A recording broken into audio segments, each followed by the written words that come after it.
안녕하세요. 김어준입니다. 포승 묶인 김관진 장관을 보며 어제자 조선일보가 또 한 번 김관진 전 장관이 얼마나 참군인인지, 북한이 얼마나 싫어하는지, 그 구속이 안보에 얼마나 해가 되는지 기사를 냈습니다. 신기합니다. 조중동이 전직 국정원장들과 전 국방장관을 구속해서는 안 된다는 기사를 벌써 며칠째 그것도 똑같은 논리로 계속했습니다. 기자도 고도의 창작을 하는 사람들인지라 다른 매체, 다른 기자 논리를 계속 반복하는 거, 이거 자존심 상해서 안 하는 일인데 말이죠. 어제 정우택 자유한국당 원내대표도 같은 논리로 발언을 했죠. 전 국정원장들과 김관진 전 장관 감옥 가고 박수치고 좋아할 사람은 김정은 뿐이고 국익을 해친다. 완전히 똑같은 논리입니다. 그냥 하는 말이 아니라 정말 어디 다 같이 모여 회의 같은 거 하십니까? 그럼 괜히 여러 곳으로 나눠서 힘 빼지 마시고 대표 선수 하나를 정해서 몰아주세요. 우리는 다 같이 이 논리 밀기로 했다고 사이좋게. 김어준 생각이었습니다. 근데 신기한 겁니다, 이거. 이게 이제 한 2주 정도 됐거든요? 매일매일 똑같은 논리예요. 어쩜 이럴 수 있죠? 예. 기자들이 원래 다른 매체에서 쓴 논리를 갖다 쓰지 않아요. 쪽팔리잖아요. 예. 기자도 자기 분야 선수들인데. 이렇게까지 반복하는 거는 정말 회의를 같이 한다. 뭐 그건 아직 확인된 사실은 아니기 때문에요. 아니면 예. 같은 곳에서 주문 생산을 했거나, 예. 그렇게 생각할 수밖에 없지 않겠나. 그리고 반복 논리가 참군인이다. 북한이 무서워한다. 이런 건데, 이게 우리 사회의 여론 지형을 수십 년간 손에 쥐고 있었던 이 막강한 조중동인데, 이렇게밖에 못하나 좀 짠하기도 해요, 저는. 예. 저라면 제가 김관진 전 장관을 옹호해야 된다면 이렇게는 안 합니다. 예. 옹호 안 하실 거잖아요. 해야 한다면. 예. 어떻게 할지는 뭐 영업비밀이고요. 어쨌든 누가 개발한 논리인지 이거는 적어도 20년 정도는 시대에 뒤떨어진 감각이에요. 예. 김정은이 무서워한데, 와, 정말 그렇게 훌륭한 군인 감옥에 가, 안 돼, 큰일 나. 그걸 읽고 누가 그렇게 생각합니까? 와. 요즘 시대에 그런 기사를 읽고 그렇게 생각할 거라고 진짜 생각하며 그런 기사를 낸 거라면 정말 큰일 난 거는 김관진이 아니라 조중동이에요. 예. 큰일 났어요. 자, 첫 번째 뉴스는 뭡니까? 네, 법원의 판단도 그와 다릅니다. 구속영장이 청구된 박근혜 정부 국정원장 3명의 운명이 엇갈렸는데요. 어제 법원은 남재준 이병기 전 원장에 대해서는 구속영장을 발부했습니다. 범행을 의심할 상당한 이유가 있고 중요 부분에 관한 증거인멸의 염려가 있어 구속의 사유와 필요성이 인정된다라는 겁니다. 하지만 이병호 전 원장의 구속영장은 기각됐는데요. 주거와 가족, 수사진척 정도 및 증거관계 등을 종합하면 피의자에게 도망과 증거인멸의 염려가 있다고 보기 어렵다라고 했습니다. 좀 약간 신기해요. 예. 뭐랄까요. 이상하다기보다는 신기한 것이 기간도 제일 길고, 그죠? 크게 논란이 된 청와대 여론조사. 네, 소위 진박감별 여론조사라고 하죠. 5억 원 들었습니다. 불법 여론조사도 이때 나왔고, 왜 이분만 기각이 됐는지 제일 고령이라서 그런가요? 실제로 가장 나이가 많은데요. 1940년생입니다. 하지만 다들 비슷하게 나이가 많습니다. 1940년대생이어서요. 존재감이 없어서 그런가요? 예. 이 의문은 저희 영장실질심사 해설 담당 판사 대기 중이십니다. 이정열 전 판사 잠시 연결해 보기로 하고요. 다음 뉴스는 뭡니까? 네, 관련한 오늘 아침에 경향신문 보도가 있는데 검찰이 박근혜 전 대통령의 서울 내곡동 자택 매입에 국정원 특수활동비가 쓰였을 가능성을 수사 중이라고 합니다. 현재 수사팀은 박근혜 전 대통령 내곡동 자택 거래에 관여한 인사를 참고인 조사했습니다. 그것도 조사 중이군요. 예. 이건 뭐 조사 중이고, 많은 사람이 의혹을 가졌던 뭐 의상비라든가 시술비라든가 뭐 미용비, 주사 비용, 만약 이런 데 쓰인 게 정말 드러나면, 이건 뭐랄까요. 보수가 이미,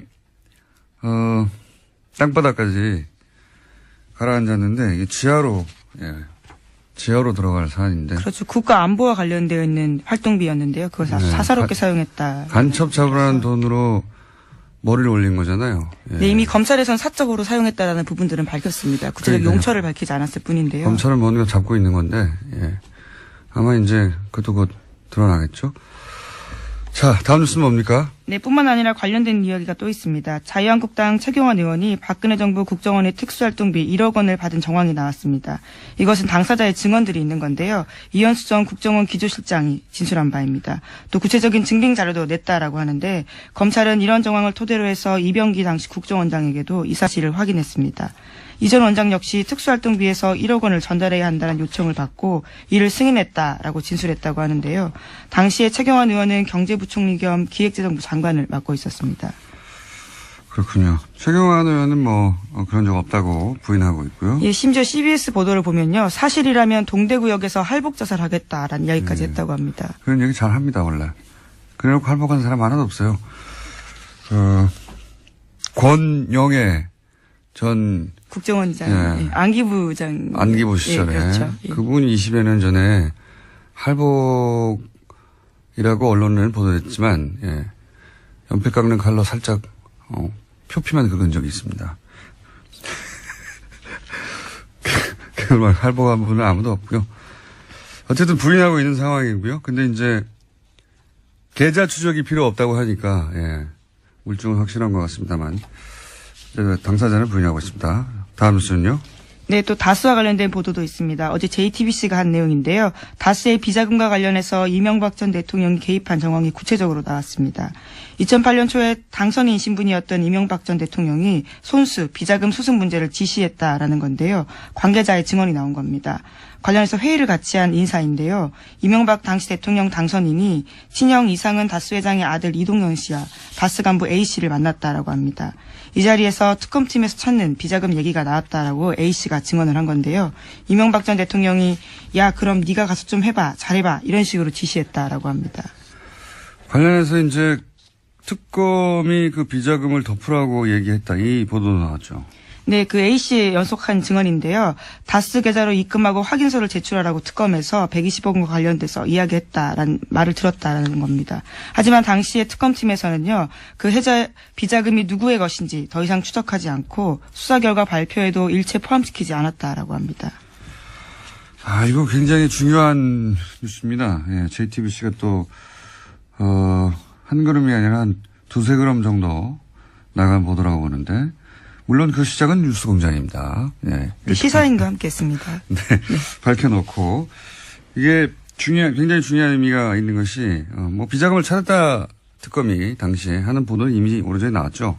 근데 이제 그 비자금 처리 방식을 특검이 제시했고 돌려놓으라 이거죠. 예. 그걸 찾았는데 왜 돌려놓습니까? 예. 그 정도 금액이면 모조리 다 구속해야 되는 사안이거든요. 액수가 커서. 그랬는데 그 돌려놓으라고 특검은 제시했고 그 돌려놓기 위한 작업은 이명박 전 대통령이 지시했다. 일타상피 전문용어로. 예. 비자금 주인이 다수 주인이죠. 예. 비자금 주인이 이명박 전 대통령의 가능성이 매우 높아진 거고. 그리고 그 비자금을 숨기는 범죄에 특검이 연루됐다. 이렇게 되면 뭐 당시 정호영 특검 핵심 인사들은 처벌될 가능성 또한 높아졌죠. 예. 네, 그때 꼬리곰탕 한 그릇 먹고 수사를 끝낸 바가 있는데요. 이명박 전 대통령에 대해서는요. 예, 당시 한창 바쁜 당선인 시절이었는데도 불구하고 비자금 이야기를 직접 챙겼다라는 겁니다. 예. 이거 왜 자기가 주식도 없는데 그걸 챙깁니까? 예, 말도 안 되고요. 그리고 다스의 소유주는 이상은 회장 이라고 하는데 이동영 씨는 그 아들이란 말이죠. 회장 아들이에요. 소유주의 아들. 아들이 그때까지는 다스에 일을 안 했거든요. 예, 안 했어요.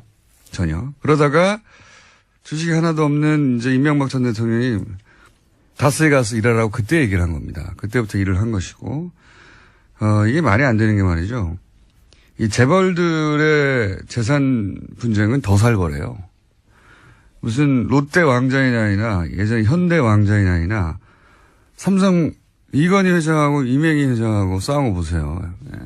부모 자식도 없어요. 싸울 때. 그런데 뭐 친절하게 이렇게 주식이 하나도 없는데 그 회사에 가서 일하라는 말을 주식이 없는 사람이 왜 말을 합니까? 예. 그리고 가서 하라고 했던 일이 비자금 좀 처리하라고. 정황은 이제 차고 넘치고, 제가 보기에는 다스는 누구 겁니까?에 대한 답. 빙산의 한 절반 정도는 수면 위로 올라와 있다, 쑥. 예. 절반 이상이라고 보긴 하는데, 여기서 이제 한 가지, 우리끼리의 쟁점은, 이게 사실 주진우 기자가 2달 전에 뉴스공장에서 처음 공개했던 그 문건에 나온 계좌거든요. 근데 주진우 기자는 이 문건이 특검이 무마한 120억이 아니다. 라고 본인은 생각하고 있고, JTBC는 특검 비자금이다, 그게. 라고 판단하고 있는데, 이건 머지않아 검찰이 밝힐 거라고 봅니다. 근데 중요한 건 그게 아니고, 예. 이쪽 비자금이든 저쪽 비자금이든 다 불법 마찬가지거든요. 예. 그 처리를 특검이 제시했고, 그리고, 이명박 전 대통령이 제시된 길대로, 예. 소유주의 아들들로 가서 해결하라고 했다. 본인은 주식도 없으면서. 그때 그 회의 자리에 같이 있었던 사람이 바로 증언을 한 내용입니다. 그러니까요. 동석했던 예. 간부가 증언했던 거고. JTBC가 굉장히, 예, 3걸음 정도 나갔다. 예, 한 걸음 더 들어간 게 아니라. 예. 하지만 현재까지 특검 관계자들한테는 여러 차례 연락을 했는데 어떤 답변도 듣지 못했다라고 합니다. 예, 2008년 특검 정호영 관계자들에게 특검이요. 그 핵심 특검보와 핵심 한두 사람 정도는 처벌을 면하기 쉽지 않겠다 이런 생각을 하고요. 예, 이 출발은 다 뉴스공장이다. 다시 한번 강조합니다. 네, 시사인도 계속 같이 기사 썼습니다. 자, 시사인도 광을 한번 팔고 다음은요? 네, 어제 전병헌 청와대 정무수석이 사의를 표시했습니다. 대통령에게 누가 될 수 없어 정무수석의 직을 내려놓겠다라는 건데요. 현재 전 전 수석은 한국 e스포츠협회 자금 이용과 관련되어 있다라는 의혹을 받고 있습니다. 검찰 소환이 기정사실화되면서 이를 앞두고 자리에서 내려온 건데요. 하지만 전 전 수석은 과거 자기 비서들의 일탈 행위에 대해서 다시 한번 송구스럽다면서도 자신의 혐의는 부인하고 있습니다. 이제 수석 사표를 냈으니까, 사직을 했으니까, 이제부터 이제 전병헌 전 수석이 개인이 헤쳐나가야 하는 상황인 거고, 예. 특이점은 몇 가지가 있어요. 이 사건 관련해서. 우선 정권 초에 청와대 수석을 이렇게, 타겟으로 하는 건 제가 처음 보고, 예. 두 번째 특징은 그런데도 검찰이 청와대와 조율하지 않는 것도 처음 보고요. 예. 청와대 당황했겠죠. 근데 청와대 할 말 있습니까? 검찰을, 그렇게, 조국 수석이 뭐라고 했죠? 그 표현이 그때 당시.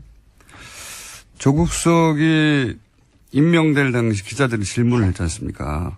네, 검찰을 지고 가지 않겠다는 취지 이야기들을 했다라는 것 같은데요. 정확한 워딩이, 생각이 안 나네요. 예. 브리핑 끝나기 전에, 정확한 워딩 제가 말씀드리겠는데. 어쨌든, 그렇게 선언을 했잖아요. 네. 할 말이 없고, 세 번째는 요 특이점 굉장히 재밌습니다. 자유한국당이 조용합니다. 예, 이럴 경우에 이제 수석이 비리에 연루됐다고 막 난리가 나야 되거든요. 아무도 아무 말도 하지 않는다. 굉장히 신기하지 않습니까? 네. 조용하다. 조용한 이유가 뭘까요? 그리고 네, 다른 얘기 하기 전에 하실 말씀 있습니까? 예, 검찰을 지휘하지 않겠다라는 취지 이야기를 했다. 지휘하지 않겠다. 예. 검찰은 지휘해서는 안 된다고 했던가요? 지휘하지 않겠다고 했던가요? 예. 지휘하지 않아서 이런 일이 있습니다. 예. 이거 불편해도 이렇게 원칙을 세웠기 때문에 어떡하겠어요? 예. 그리고 자유한국당의 조용한 이유도 이제 밝혀지겠죠. 그리고 있기 전에 제가 한 가지 어제 전문가들로부터 이야기를 들은 건데 수능은 이제 일주일 연기됐는데 논술은 그대로잖아요. 네, 나머지 수시 일정들도 다 미뤄졌다라고 들었는데요. 논술은 그대로인 걸로 압니다. 아닌가요? 모든 일정이 다 미뤄진 걸로 알고 있는데, 예, 다시 한번 확인해 보겠습니다. 그러니까 여기서 무슨 문제점을 제가 들었냐면, 원래는 논술이 수능 보잖아요. 그러면은 학생들이 시험장에 들어가면 논술 제출위원들이 그때 풀려난대요. 원래 왜 시험 문제 제출위원들은 호텔이나 특정 장소에 이렇게 보안 때문에, 네. 예. 감금되죠, 감금 사실. 예. 뭐라고 부르든 간에. 한 달 이상 막 그렇게 감금되기도 하고. 근데 이제 이번에 수능이 논술까지도 연기됐군요. 근데 이게 그렇군요. 그걸 전제하고도 뭐가 문제라고 전문가들이 얘기하냐면 시험 문제를 제출한 분들은 그렇게 수능을 문제 제출한 분들은 교육부에서 관리를 따로 해가지고 어디 호텔에다가 장기 감금 상태에 두는데 논술은 각 대학에서 내잖아요. 각 대학도 마찬가지로 어디 펜션이나 아니면 호텔 잡아서 그렇게 장기간 합숙하면서 문제를 낸다고 해요. 그런데 이제 일주일 연기되면 이 일주일간의 일정이 없다 이거예요. 대학은 미리 잡아두지 않았을 거란 말이죠. 그럼 호텔이고 뭐고 간에 예상보다 일찍 석방이 되는 겁니다. 이분들이 석방이 되면 귀신같이 이분들을 찾아내가지고 어떻게든 논술 문제를 알아내려는 브로커들이 존재한다고 해요. 예. 그래서 교육당국은 각 대학과 협조를 해서 이들을 반드시 별도 관리를 해줘야 된다. 일주일 추가로. 그렇지 않으면 나중에 한 군데라도 두 군데라도 말이 나올 수 있다. 왜냐하면 이 찬스를 놓치지 않는 브로커들이 있대요. 마구 달려들어가지고. 사교육 시장이 워낙 거대한 시장이다 보니까. 그러니까요. 그리고 그분들이 누군지 어떻게 아느냐. 그분들을 아는 게 일반인들은 어렵지만 알려고 하면 알 수 있다는 거예요. 왜냐하면 한 달 이상 강연을 안 했을 거 아닙니까? 강의를. 대타를 띄거나 누군가 대신 그 교수님들이 들어가서. 그래서 알아내려고 하면 알아낼 수가 있고 그래서 그분들 동선을 이렇게 뒤져가지고 결국 찾아낼 수 있다. 그것이 업인 사람들은. 그러면 그 사람들한테 일주일 동안 접근할 기회가 생긴다는 거죠. 브로커들이. 교육당국이 이 점을 꼭 유념하고 각 대학과 협조해서 이분들을 다시 감금시켜야 된다. 꼭 걱정하는 전문가들이 있었다는 사실, 예. 꼭 얘기해달라고 해서 제가 짚어둡니다. 네. 듣고 보니까 그렇더라고요. 예. 이건 뭐 전문가들끼리만 아는, 이야기인데, 듣고 보니 중요해서 제가 언급했습니다. 다음 뉴스는요? 네.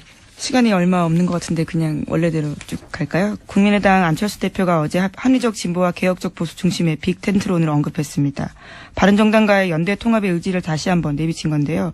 어제 덕성여대에서 한 강의에 앞서서 이와 같은 강연문을 냈습니다. 재밌는 워딩이 다시 나왔네요. 빅텐트. 요거 잠시 언급할 조시한 내용인데.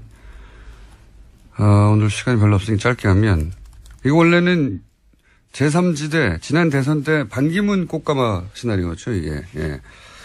근데 이제, 이렇게 되면서 국민의당 호남계 반발이 커지고 있다, 이런 보도가 있는데, 이건 안철수 대표가 한편으로는 바라는 바입니다. 왜냐면, 호남 정당 이미지로 다음 대권 어렵다고 보고, 반발하는 호남계는 나갈 테면 나가라. 이런 게 깔려 있고요. 게다가 반발해서 나갈 사람도 많지도 않고, 그다지.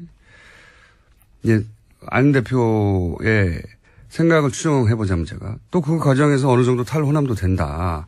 그리고 바른정당 반토막 난 것도 반가운 일이에요. 안 대표 입장에서 보자면. 왜냐하면 유승민 대표 걔가 새가 작아지니까 먹힐 일도 없고 보수에게 먹힌다 소리 하면 아니다. 보수가 투항한 거다. 이런 소리 할 수도 있고.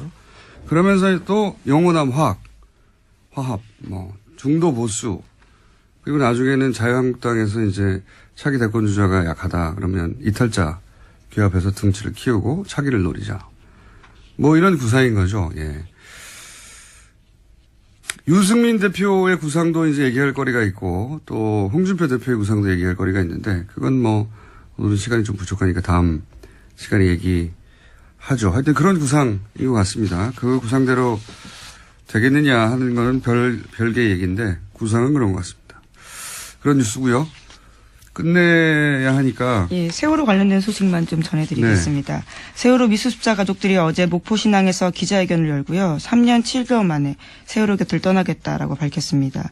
이로써 단원고 학생 남현철, 방영인 군, 교사 양승진 선생님, 그리고 일반인 승객 권재근, 권혁규 부자가 장례를 치르게 됐습니다. 이게 첫 번째 챕터가 이제 겨우 끝이 난 거죠. 구조, 군안, 수습.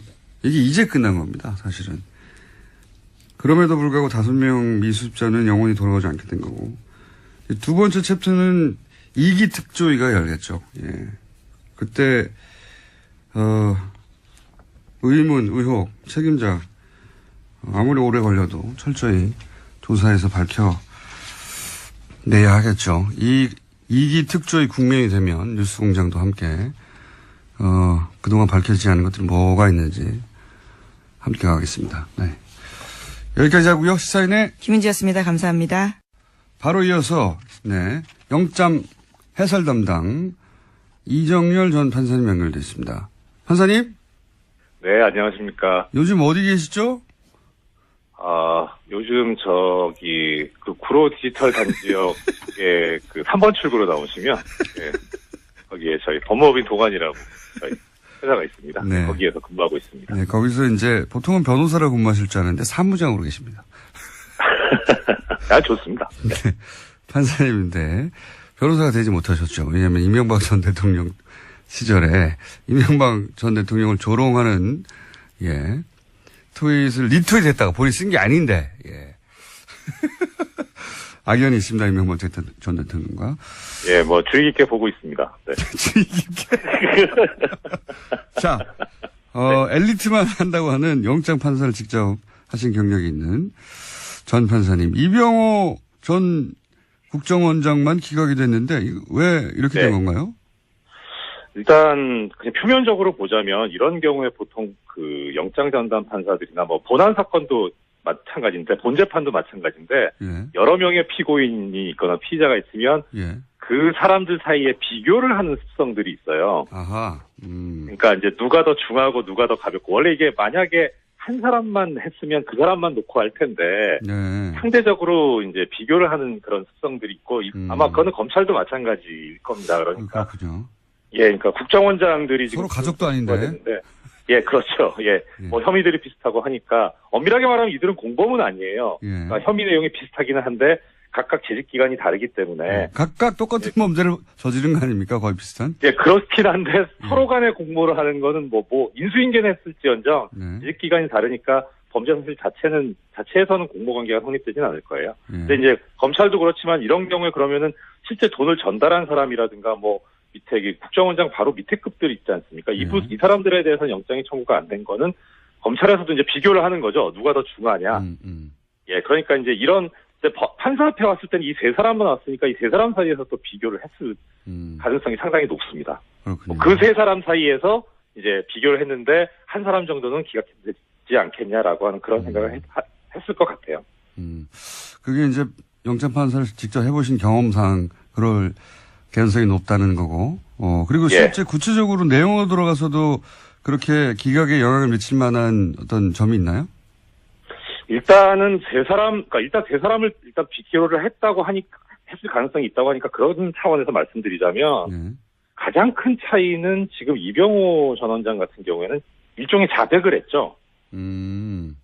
박근혜 전 대통령이 시켰다, 요구를 했다. 근데 다른 사람들은 이제 뭐 돈 준 사실은 인정은 하지만 그런 공모관계에 대해서는 부인을 했고, 그러니까 그런 점에 있어서는 차별성이 있기는 있다고 보여요. 그리고 이제 그런 부분이 나타난 게 영장 기각 사유를 보면은 이제 수사 진척 정도와 증거 관계들을 종합하면 뭐 이렇게 해서 나왔는데, 수사 진척 정도와 증거 관계라는 게 이제 바로 자백이 돼 있고, 그래서 그 부분에 대해서 수사가 좀 더 됐다라고 하는 그런 표현으로 읽히기는 해요. 만약에 해설하신 대로 그런 이유라면 영장을 재청구하면, 재청구해도 영장이 발부될 가능성이 낮네요. 그런 이유면? 발부될 가능성이요? 예. 아니요, 저는 좀 견해가 다른데요. 그 부분에 대해서는. 그러니까 일단은 자백을 했으니까 더 수사를 해서 받아낼 거는 이제 이 사람한테서는 없고, 그러니까 부인을 했으면 다른 증거를 대면서 추궁을 할 텐데, 자백을 했으니까 결국 공범 관계에 있는 박근혜 전 대통령만 조사하면 되지 특별히 더 조사할 필요가 있어 보이지는 않아요. 그러니까 뭐 보강할 부분이 사실 이병호 전 원장 같은 경우 그렇게 많지 않은데다가 근데 이 사건에서 지금 가장 큰 문제는요. 증거인멸의 우려 부분은 그런 식으로 어떻게든 뭐 좋게 해석해 줄 수는 있는데, 그러니까 도주 우려 부분이거든요. 이 도주 우려 부분 관해서 영장 발부 사유가 도주 우려 또는 증거인멸의 우려니까 증거인멸의 우려는 그렇게 해소가 됐다고 보더라도 도주 우려 부분에 관해서 지금 언급하고 있는 게 뭐냐면 주거와 가족 이렇게 돼 있어요. 이게 이제 예전보다 이게 너무 더 추상적이 됐어요. 기각사유가. 그래서 무슨 말인지 좀 이해가 저도 잘은 안 가는데. 구속된 분들은 다 주거 가족이 다 있는데요. 예. 그러니까요. 그러니까 다른 사람하고 비교해서 아니 뭐 똑같은데 주거 일정할 거고. 예. 그래서 가족이 특별한 뭐 관계가 있는 뭐 사유가 있나 좀 찾아봤는데 특별한 사유도 없고요. 그리고 또 하나 이제 특이한 점은 이병기 전 원장 같은 게 영장이 발부된 예. 이분은 다음 달 중순쯤에 아마 자녀가 결혼을 하는 것으로 알고 있어요. 네. 그러니까 그런 사람도 지금 발부가 됐는데 그것보다 더 중한 사유가 있다는 것인지 아하, 그건 잘 모르겠어요. 예. 그런데 이제 제가 좀 중점적으로 좀 눈여겨서 눈에 띄는 부분이 있다면 영장이 발부된 사람들 있잖아요. 예. 이 두 사람 보면 영장 발부 사유가 증거인멸의 우려가 있다는 거거든요. 그거는 그러니까 뭐 도주 우려 예. 예, 그건 이해는 가는데 네. 도주 우려가 있다는 얘기가 없어요. 그러니까 결국은 지금 도주 우려가 있다는 얘기가 없기 때문에 그래서 이 전체적으로 이 세 사람에 대해서 아예 전체적으로 도주 우려가 없다고 본 거 아닌가 그런 생각이 들어요. 그래서 그 도주 우려가 없다는 걸 쓰려고 보니까 그냥 주거와 가족이라고 이렇게 상투적인 표현을 쓴 것 같은데 이 부분이 저는 문제라고 생각을 합니다. 왜 문제입니까? 예, 이게 지금 혐의 중에 제일 큰 게 국고 손실인데요. 예. 이 국고 손실이 손실액이 5억 원만 넘어가도 최고형이 무기징역이에요. 형이 되게 세거든요.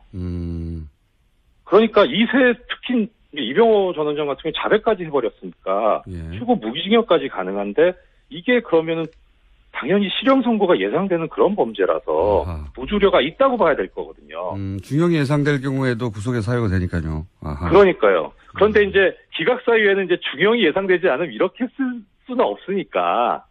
그러니까 이제 그 부분은 뺀 것 같은데 그런데 내막에는 그런 게 있는 거라고 보여요. 국정원장 3명을 한꺼번에 구성하는데 부담감을 느꼈다 이렇게 해석할 수도 있겠네요. 그렇죠. 그렇기도 하고 그다음에 그러니까 기본적으로 그 기저에 깔려 있는 생각 자체가 이런 류의 범죄라기보다 이 전 정권에서 했던 범죄에 관해서는 뭐 이럴 수도 있는 거 아니냐. 그러니까 별로 안 중요한 거 아니냐. 이렇게 보는 시각이 깔려 있다고 보여요. 알겠습니다. 오늘은 여기까지 하고요. 네, 해설을 잘 들었습니다. 어디 계시다고요? 고맙습니다. 예. 예, 구로 디지털 단지역 부근에 구로에 등대 넷마블 건너편에 있는 법무법인 동안에서 근무하고 있습니다. 맞습니다.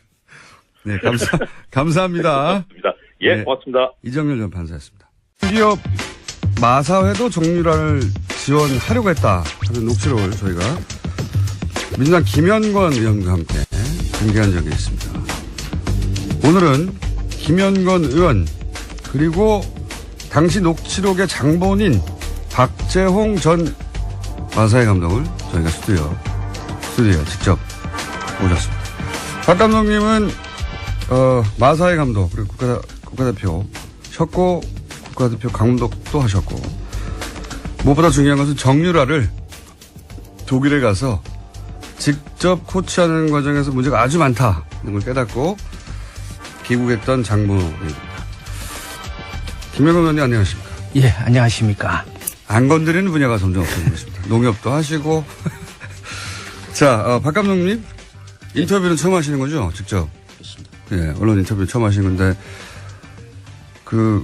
의원님이 설득하신 거예요? 작년에 예. 그 최순실 게이트 할 때 예. 그때 이제 마사회를 집중적으로 다뤘고 그 얘기의 많은 출발들이 제보에 의해서 이루어진 것이었는데 박 감독님도 그 중에 중요한 한 분이셨죠. 방송에 나오시는 게 이제 혼자 나오는 것보다는 이렇게 이제 제보자를 같이 나오는 것이 더 파급력이 있다는 걸 깨닫고 본인의 고정을 위하여 이제 굉장히 중요한 분을 같이 함께 나오셨는데 우선 녹취록 기억하시는 분들도 있겠지만 가물가물 하실 테니까 간단히 요약하면 내용은 간단히 요약하면. 그때 녹취록이요. 우리 여기 나오신 박 감독님하고 네. 그 마사회 현직 부회장님하고 통화 내용이었는데요. 그러니까 박 감독님이 들어오셔갖고 해고가 되잖아요. 네, 독일에서 네. 한국으로 들어온 다음에 해고가 되죠. 해고가 되는데 그 해고되는 경위에 대한 일종의 항의가 있었는데 그 통화 과정에서 중요한 건 뭐냐면 그때까지만 해도 중장기 로드맵에 의한 정유라의 승마 지원에 관한 서류상의 문서만 있었어요. 예. 그리고 그 문서 내에 돈을 얼마를 지원한다라는 계획이 있었는데 예. 그 녹취록에서 실제로 그 돈을 지원하기 위한 협의가 오고 갔었다는 것. 그러니까 예. 공기업인 마사회도 정유라를 지원하려고 했다. 예. 승마협회뿐만 아니라. 그렇죠. 예. 최순실 측에서 처음에 650억을 요구하는 것부터 시작해서 그때 이제 그 부회장이 자기가 중간에서 그걸 많이 깎았다, 그 금액을. 예, 그런 얘기가 나와요. 예. 예. 그래서 그게 이제 처음으로 그 녹취록에서 드러나게 되는 거죠. 이게 왜 중요하냐면 그동안은 이제 삼성 예. 이 회장사였던 승마협회를 통한 정유라 지원만 거론됐는데 그게 아니고 공기업 마사회도 예. 600억대 처음에는 그렇죠. 정유라 지원을 계획하고 있다가 문제가 생겨서 중간에 발을 뺐을 뿐이다. 예, 예. 근데 공기업인 마사회가 왜 지원을 하려고 했냐. 최순실이 어떻게 마사회를 움직이냐. 그래서 마사회는 부인했었죠. 부인했는데 처음엔 자기는 전혀 아니라 그랬고 네. 중장기 로드맵을 작성하는 과정에도 관여한 바가 없다라고 얘기를 했는데 예. 부회장의 입에서 예. 직접 그런 과정이 정황들이 나온 예, 거죠. 다 나온 거죠. 예. 그러니까 최순실의 영향력은 승마협회뿐만 아니라 마사회도 미치고 있었다 하는 정황. 예. 예, 중요한 정황이었는데 그런 내용이었습니다. 근데 그 내용을 바로 오늘 나오신 박재홍 전 마사회 감독님과 통화에 통해서 나온 것이고. 그렇죠. 이 박 감독님은 독일의 정유라를 직접 코치하신 분이니까 이제 그 얘기부터. 저기 그 수정을 좀 해주시기 바랍니다. 수정이 어떤 거예요? 예. 정유라는 마장마수 선수고 예. 저는 이제 장애물 감독이기 때문에 예. 정유라를 직접 레슨해 본 적은 단 한 번도 없습니다. 그럼 독일에는 레슨하러 가신 건 맞죠? 장애물 부분만 맡아가지고 나갔었고 예. 정유라는 마장마수이기 때문에 그 독일의 현지 코치가 예. 레슨한 걸로 알고 있습니다. 아, 그렇군요. 예. 마장 마술 부분만 하시려고 가신 거다. 저는 장애물 부분만. 아, 장애물 부분만 하시러 가신 그 코치 하시러 가신 거 맞잖아요. 아니요. 종목이 틀립니다. 예를 들어서 피겨 꼼꼼하신 스케이팅하고 거네. 예. 그 전체 팀을 짜는 역할을 맡고 가시죠. 아하. 스피드 네. 스케이팅과 피겨 스케이팅 차이라고 보시면 될 것 같습니다. 네. 차이가 있다! 네. 알아들었고요. 독일에 처음에 어떻게 가신 겁니까? 최순실 씨가 제안한 겁니까? 뭐라고? 저는 그 처음에는 그때는 마사회 감독이셨잖아요. 그렇습니다. 예. 처음에는 이제 독일을 생각하게 된 거는 2015년 8월에 제가 그 올림픽 선발전을 독일 하겐이란 지역에서 시합을 했는데요. 예. 그게 이제 현 집행부 새로 들어온 삼성 집행부 예. 회장님 예. 박상진. 박상진 회장님하고 황성수 부회장 그다음에 박원호 전 전무이사 해가지고 그쪽으로 왔었어요. 그다음에 예. 그때 현 전무이사인 김종찬 전무이사도 왔었고요. 예. 굉장히 그래가지고 꼼꼼하신 분이군요. 날짜와 이름과 다 이거 등장하고. 막 특검에서 하도 이거를 이야기를 하다 보니 조금 제가 숫자에 좀 둔한데 좀 다 외우셨군요. 납니다. 예. 예. 가지고 저는 이제 그 격려차 올림픽 선발전이 그러니까 보통 그런 경우가 많이 있으니까. 삼성 회장단이, 그러니까 승마협회, 그 간부들이, 내가 올림픽 에 나가는 걸 응원하러 왔구나 이렇게 생각하셨어요. 예, 당연히 그렇게 생각을 당연히 그렇겠죠. 예. 그날 저녁에 이제 그 회장, 부회장 전체적으로 이제 같이 회식을 했는데요. 예. 그 자리에서 혼자 고생 많이 했다. 예. 다음번에는 그 단체전으로 만들어가지고 예. 도쿄올림픽에서 한번 열심히 예. 한번 해봐라. 예. 그래서 너무 고무적으로 받아들였고 예. 너무 삼성전자 기분이 사장 좋았죠. 와가지고 막 하니까. 그죠? 예, 그래서 90년대 후반에 삼성에서 스폰했을 때 또, 그때 승마 기술 상승이 네. 우리가 그나마 아시아에서 유지해 왔는데 이번에 또 한번 기회가 되는구나. 저는 그렇게 상당히 기쁘셨겠네요. 예, 희망적으로 생각을 했어요. 그런데 알고 보니까. 그렇죠. 근데 나중에 알고 보니까 그 시기 전후로 해가지고 코아 스포츠하고 예. 삼성하고 계약한 시기였더라고요. 예. 그래서 그 승마 저한테 스폰하러 온 게 아니고 예. 계약하러 왔구나 그렇게. 정유라 계약 때문에 온 알겠습니다. 걸 나중에 알게 됐다. 그러면 그때 삼성에서 이 정유라 선수를 맡아달라고 한 건 아닐 거 아닙니까? 언제 처음? 그런 이야기는 없었고요. 예. 저는 이제 장애물 전문이니까 지금 뉴스나 여기 언론 쪽이 보면은 장애물과 마장맛을 구분을 못해요. 완전히 다른 종목이에요. 수없이 이야기를 하는데도 좀 죄송하고요. 어쩔 때는 그건 알겠습니다. 그건 앞으로 제가 구분하도록 노력할게요. 어쩔 때는 무식하다라는 생각이 좀 들 만큼. 세 가지예요. 세 가지예요.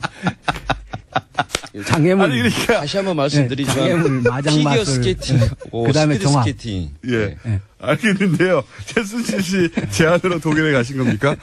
이 질문 아직 답을 못 들어가지고. 예, 그래서 이제 저는 상당히 뭐 좋은 쪽으로 생각을 했고 네. 한번 기회가 더 되는구나. 승마계가 이로 인해서 한 번 더 상승할 수 있는 기회라고 생각을 했고. 박 감독님, 제가 할때 얘기를 해주세요. 예, 예, 아까 그리고 그 이후에. 말씀드렸다 보니까 앞으로 한 4번 정도 더 출연하셔야 될 것 같아요. 아니요, 저 오늘만 하겠습니다.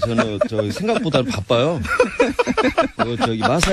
마사에서 잘린 이후에 아니, 그 최순실 씨가 처음 제안했냐고요, 감독님. 아무튼 어쨌든 현명관 회장한테 해고를 당하고 그 후에 바쁩니다. 여기저기 넬슨할 때도 많고. 아니, 그러니까 독일, 오늘만- 알겠는데요. 예. 독일에 최순실 씨가 제안해서 가셨습니까? 최순실 씨가 다이렉트로 제안한 건 아니고요. 예. 그 회장 이 답을 넣는데 10분이 걸렸네요. 승마협회 회장님이 그렇게 이야기를 하셨고, 아하. 그다음에 예. 한국으로 그 올림픽 선발전을 끝내고 한국으로 돌아와가지고, 예. 그때는 이제 이제 박원호 전무님 대한승마협회 이쪽에서 제안을 했었고, 그다음에 나가게 되게 된 시기에 최순실로부터 전화가 왔었습니다. 아, 최순실 예, 씨한테 독일을 직접. 좀 나와달라라고 나와달라. 전화가 와가지고 저는 이제 그때 이제 최순실 씨한테 유연이 엄마라고 이렇게 이렇게 네네. 했을 텐데 네. 학부형으로 보신 거죠, 그러니까. 그렇죠. 학부형 승마 선수의 학부형 정도로 보신 그렇습니다. 거죠. 예, 그렇습니다. 처음에는. 예. 나와달라고 그래가지고 제가 공기업의 감독인데 네. 누가 나오라고 한다고 해서 나가고 네. 그렇게 할 수는 없고 네. 좀 공식적인 절차를 좀 거쳐야만 할 수 있다. 네. 알고는 있다. 지금 나가야 되는 상황이란 걸 알고는 있는데 네. 좀 절차를 좀 거쳤으면 좋겠다라고 이야기를 했더니 좀 잠깐 기다려라고 네. 그리고 전화를 끊고 한 5분 내에 다시 전화가 왔어요. 네. 가지고 다 이야기가 됐으니까 나와라고. 오. 5분 만에. 예. 5분 만에. 예, 그거는 승마협회 혹은 마사회하고 얘기해야 한다고 하는데 5분 있다가 다 얘기되다고. 예. 그래서 알겠는데 네. 무슨 이야기인지 알겠습니다. 하지만은 최순실 씨가 내한테 이야기를 하는 거 그렇다고 해서 내가 5분 만에 이야기 끝났다고 이제 이야기 끝났다 바로 나가는 수는 없지 않습니까? 네, 공식적 문서가 있고 예. 회장이 마사 회장님이 오케이를 사인을 해야 제가 그렇죠. 부하 당연히. 직원으로서 가는 거잖아요. 마사회 절차상. 감독인데. 예. 그래야 됩니다. 그랬더니 다시 한번 기다리라고 하고 다시 또 재차 전화를 한 5분 있다 다시 왔어요. 네. 다 현명관 얘기했다고. 회장이 오케이 했으니 걱정하지 말고. 5분 만에 예. 현명관 회장이 오케이 했다고. 예, 걱정하지 말고 내일 가면은 내일 가면 예. 가라고 할 거라고 가라고 할 그러더라고요. 거라고. 야. 그래서 대단하네요. 그다음에 갔더니 가라고 하더라고요.